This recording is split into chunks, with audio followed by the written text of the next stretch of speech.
Pour ces fêtes de fin d'année, Laurent Mariotte vous aide à trouver des idées à la table des bons vivants. J-2 avant le réveillon et bien entendu pour le plus grand nombre d'entre vous, pas question de négliger les huîtres. Un réveillon sans huîtres, c'est vrai, c'est un petit peu comme un plateau de fromage sans compter. Vous êtes d'accord Yves Courdebord? Totalement. Un baiser sans moustache. Impensable. Et comme quoi vous dites? Un baiser sans moustache. Alors là, je suis pas d'accord. On va vous expliquer dans un instant la différence entre une huître triploïde et diploïde. Mais avant, on va faire un petit tour du côté des calibres et des variétés pour qu'on s'y retrouve comme il faut. Alors les calibres déjà, numéro 1, numéro 2, numéro 3, vous le savez, plus le numéro de l'huître est petit, plus la taille est grosse. Je vous signale au passage qu'il y a quand même des huîtres 0, double 0 et triple 0. Ouais, ben là, c'est des steaks, c'est des morceaux énormes. C'est un steak iodé, l'huître triple 0, c'est la pied de cheval par exemple à Cancale, c'est magnifique. Tout à fait, mais après quand on a une triple 0 en belon, c'est juste exceptionnel. Laurent. Ça fait partie des choses qu'il faut avoir goûté aussi dans sa vie. Alors, plate ou creuse, on le sait, les huîtres creuses représentent l'essentiel de la consommation pendant les fêtes, mais une belle huître plate aussi, de temps en temps, c'est agréable. C'est délicieux. Elles sont plus chères, elles sont plus rares, mais c'est vrai qu'elles ont un goût qui est différent. Ce sont deux variétés. Il n'y a que deux variétés d'huîtres, en fait, les plates et les creuses. Ces creuses qui viennent, savez-vous, du Japon, en fait. C'est une variété japonaise qui a été réintroduite sur nos côtes. Exactement. Alors, fine ou spéciale, là aussi, on voit cette appellation souvent chez les écaillers, chez les poissonniers.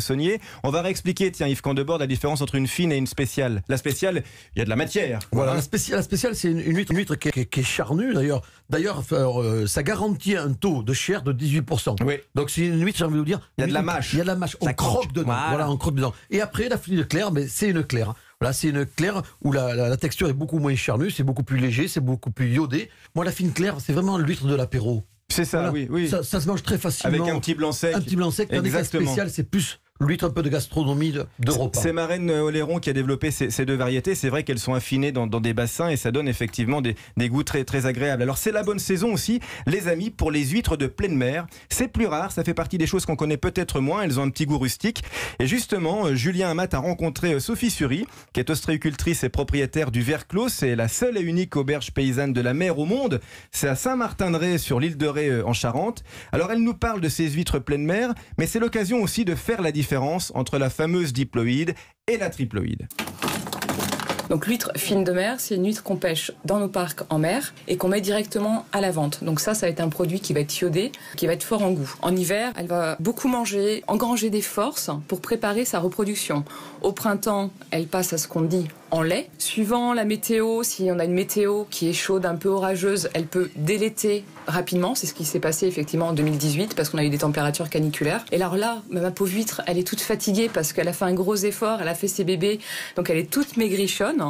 Et à partir de septembre, on repart sur une huître qui va refaire des forces. Donc ça, c'est tout l'intérêt d'une huître naturelle née en mer, c'est qu'en fait, tout au long de l'année, il y a des goûts, des textures de chair qui sont différentes. En comparaison à une huître d'écloserie, notamment triploïde, qui elle est manipulée génétiquement pour qu'elle ne se reproduise pas, cette huître est standardisée et uniformisée, c'est-à-dire qu'elle a tout le temps le même goût tout au long de l'année, qui ressemble à sa copine d'à côté et qui, moi, franchement, pour moi, n'a aucun intérêt gustatif.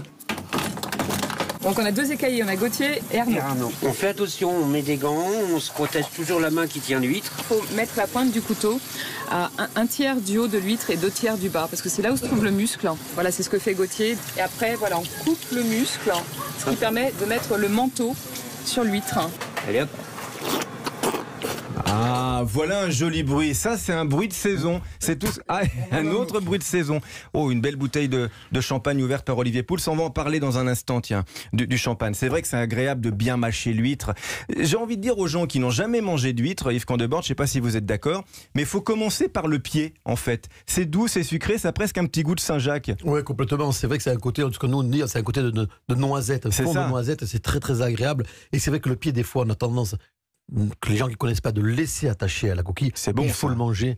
Il faut prendre son pied. C'est le cas de le dire. Bien évidemment. Un petit condiment, tiens, pour sublimer les huîtres. Comment vous les servez, vous, par exemple, en ce moment? Alors, bien sûr, il y a des choses. Le plus classique, c'est le vinaigre à l'échalote. Il n'en veut pas. Mais oui, ça fait débat. Ça fait débat. Mais ça fait débat. Mais sauf qu'aujourd'hui, on se rend compte quand même que l'acidité avec le gras, parce qu'aujourd'hui, c'est vrai qu'on a des huîtres qui sont magnifiques en ce moment de l'année. Elles sont grasses, elles ont ce goût de noisette. Donc l'acidité va relever un peu les saveurs. C'est vrai. Mais le citron, ça suffit. Si on veut être un peu exotique, nous on en fait une que j'adore, c'est pomme Granny Smith, concombre, une pointe de gingembre, tout ça à la centrifugeuse, et juste déposer une petite cuillère à café dessus. ça nous fait voyager. Mais les puristes aiment beaucoup l'huître avec le tour de moulin à poivre. Hein. Sur l'huître, ça marche toujours très bien. Hein. Et Laurent, une petite astuce, 1 centilitre de whisky. Ah un oui. whisky tourbé. Alors ça, c'est incroyable. L'huître, 1 centilitre de whisky en même temps dans la bouche. Le côté fumé. C'est un accord hallucinant, ça. C'est hallucinant. Ah oui, ça, il faut goûter, ça, Et absolument. alors, en parlant d'accord, puisqu'habituellement on boit toujours des vins blancs très secs avec oui. l'huître, hein, il y a deux écoles d'accords un peu originaux. Dans le sud-ouest, on boit des vins liquoreux avec les huîtres. Et de temps en temps, c'est pas mal. Et moi, ce que j'ai fait, c'est certains vins rouges de Pinot Donis, qui est un vin avec un caractère très poivré. Ce Pinot Donis de la Loire marche admirablement lui aussi avec les huîtres.